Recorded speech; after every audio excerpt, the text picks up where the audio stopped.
This video sponsored by பைமோட் e shopping app. அனைவருக்கும் ஆரூர் புகழேந்தியின் அன்பு வணக்கங்கள். நாம் நம்மளோட யூடியூப் சேனலில் தொடர்ந்து நிறைய கதைகளையும் உண்மை சம்பவங்களையும் பார்த்துட்ருக்குறோம். அந்த வகையில் இன்றைக்கி பார்த்தீங்க அப்படின்னா, ஒரு ரயில் நிலையத்தில் ஒரு வயதான அம்மா காத்துட்ருக்குறாங்க. அந்த வழியாக இந்த சுமை தூக்கக்கூடிய போர்ட்டர்னு சொல்லக்கூடிய அந்த தொழிலாளி வர்றார். வந்தவர் அந்த அம்மாவை பார்த்து கேட்குறாங்க, எங்கேம்மா போகணும் அப்படின்ன உடனே அதுக்கு அந்த அம்மா சொன்னாங்க, நான் டெல்லி போகிறதுக்காக வந்திருக்கிறேன்ப்பா அப்படின்ன உடனே இவர் கொஞ்சம் அதிர்ச்சி ஆகிட்டு, டெல்லி போகிறதுக்காக வந்திருக்கிறீங்களா?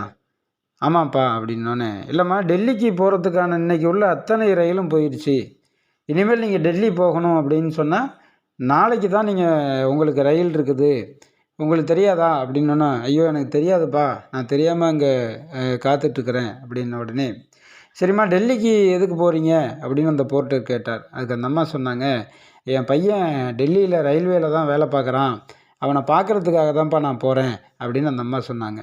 ரயில்வேயில் தான் வேலை பார்க்குறாங்களா? அப்போனா இருங்கம்மா நம்ம ஸ்டேஷன் மாஸ்டர்கிட்ட சொல்லி நம்ம எப்படியாவது விசாரித்து பார்க்க சொல்லலாம் அப்படின்ன உடனே, உங்கள் பையன் பேர் என்னம்மா அப்படின்னு கேட்டவுடனே அதுக்கு அந்த அம்மா சொன்னாங்க, என் பையன் பேர் லால் அப்படின்னு நான் சொல்லுவேன்ப்பா அப்படின்ன உடனே இந்த போர்ட்டர் நேராக ஸ்டேஷன் மாஸ்டர்கிட்ட போய், ஐயா ஒரு வயசான அம்மா டெல்லி போகிறதுக்காக காத்துட்ருக்குறாங்க, அவங்களுக்கு ரயில் போனதெல்லாம் தெரியாதான். அப்புறம் சொன்னதுக்கு அந்த அம்மா என் பையனும் ரயில்வேல தான் வேலை பார்க்குறான் டெல்லியில், அவனுடைய பேர் என்னன்னு கேட்டேன், அவங்க லால் அப்படின்னு சொன்னாங்க அப்படின்ன உடனே இவங்க அங்கேருந்து ஒரு தொலைபேசி வழியாக டெல்லி ரயில் நிலையத்திற்கு அந்த ஸ்டேஷன் மாஸ்டர் தொடர்பு கொண்டு, லால்னு யாராவது வேலை பார்க்குறாங்களா அப்படின்னு விசாரிக்கிறார். அதுக்கு அந்த ரயில் நிலையத்திலேருந்து, லால்கிற பேரில் இங்கே யாரும் வேலை பார்க்கல அப்படின்னாங்க. உடனே அந்த ஸ்டேஷன் மாஸ்டரும் அந்த போர்ட்டரும் டெல்லி போகிறதுக்கு எல்லா ரயிலும் போயிடுச்சுமா, நீங்கள் இப்போ இருக்கிறீங்களே, உங்கள் பையனுடைய பெயரை சொல்லி நான் விசாரித்தேன், லாலுங்கிற பேரில் யாருமே இல்லையாம்ல அப்படின்ன உடனே, அந்த பையனுடைய முழு பேர் சொல்லுங்கள், உங்கள் பையனுடைய முழு பேர் சொல்லுங்கள், நாங்கள் வேணால் திரும்ப ஒரு முறை கேட்டு பார்க்குறேன் அப்படின்ன உடனே அந்த அம்மா சொன்னாங்க, நான் அவனை லால்னு தான் கூப்பிடுவேன், ஆனால் அவனுடைய உண்மையான பேர் லால் பகதூர் சாஸ்திரி அப்படின்னு சொன்னாங்க.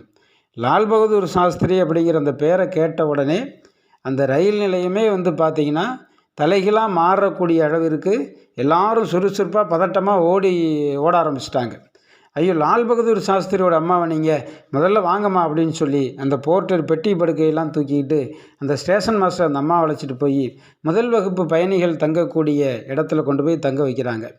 இந்த அம்மாவுக்கு ஒரே அதிர்ச்சி, நம்ம பையனுடைய பேரை சொல்கிற வரைக்கும் இவங்கெல்லாம் சாதாரணமாக தான் பேசுனாங்க, லால் பகதூர் சாஸ்திரின்னு ஒரு பேரை சொன்ன உடனே நம்மளுக்கு முதல் வகுப்பு பயணிகள் அமரக்கூடிய அறையில் உட்கார வச்சுருக்கிறாங்க, போர்ட்டர் பெட்டி படுக்கையெல்லாம் தூக்கிட்டு வராரு, நம்ம பையன் அப்படி என்ன தான் வேலை பார்க்குறான், முதல்ல டெல்லிக்கு போனோன்னு நம்ம கேட்கணும் அப்படின்ன உடனே அடுத்த நாள் ரயில் வருது. அந்த அம்மாவை அவங்கெல்லாம் சேர்ந்து டெல்லிக்கு அனுப்பி வைக்கிறாங்க.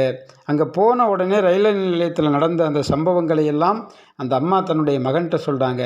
நான் உன் பேரை சொன்னது தாண்டா தம்பி மிச்சம், உடனே பார்த்தீங்கன்னா எல்லாரும் பரபரப்பாக செயல்பட்டாங்க, அப்படி என்னடா நீ ரயில்வேல வேலை பார்க்குற அப்படின்ன உடனே லால் பகதூர் சாஸ்திரி சொன்னார், ரயில்வேல நான் இன்னும் பெரிய வேலையெல்லாம் பார்க்கலம்மா, ஒரு சாதாரண ரயில்வே அமைச்சர் அப்படிங்கிற வேலையைத்தான் எனக்கு கொடுத்துருக்குறாங்க அந்த மக்கள், அதைத்தாம்மா நான் பார்த்துட்ருக்குறேன் அப்படின்னு சொன்னாங்க. என் அன்பான நண்பர்களே, இந்த லால் பகதூர் சாஸ்திரியினுடைய வாழ்வியல் சம்பவம் நமக்கு எதை உணர்த்துது அப்படின்னு சொன்னால், லால் பகதூர் சாஸ்திரி ரயில்வே அமைச்சர் அப்படிங்கிற உயர்ந்த பதவியில் இருந்தாலும் அவர் தன்னடக்கத்தோடு என்ன பண்ணியிருக்கிறார் அப்படின்னா, இந்த சாதாரண வேலையை தான் மக்கள் எனக்கு கொடுத்துருக்குறாங்கன்னு சொல்லி தன்னுடைய உயர்ந்த பதவியை கூட தன்னடக்கத்தோடு அம்மாவுக்கு தெரியப்படுத்தினார். அதே போல தான் நாம் நாளைக்கு வாழ்க்கையில் எவ்வளவு ஒரு உயரமான இடத்துக்கு போனாலும், எவ்வளவு உயரமான பதவி நமக்கு கிடைத்தாலும் நாம் தன்னடக்கத்தோடு இருக்க வேண்டும் அப்படிங்கிறது தான் லால் பகதூர் சாஸ்திரி ஐயா அவர்களுடைய வாழ்க்கை நமக்கு உணர்த்துகிறது. நன்றி, வணக்கம்.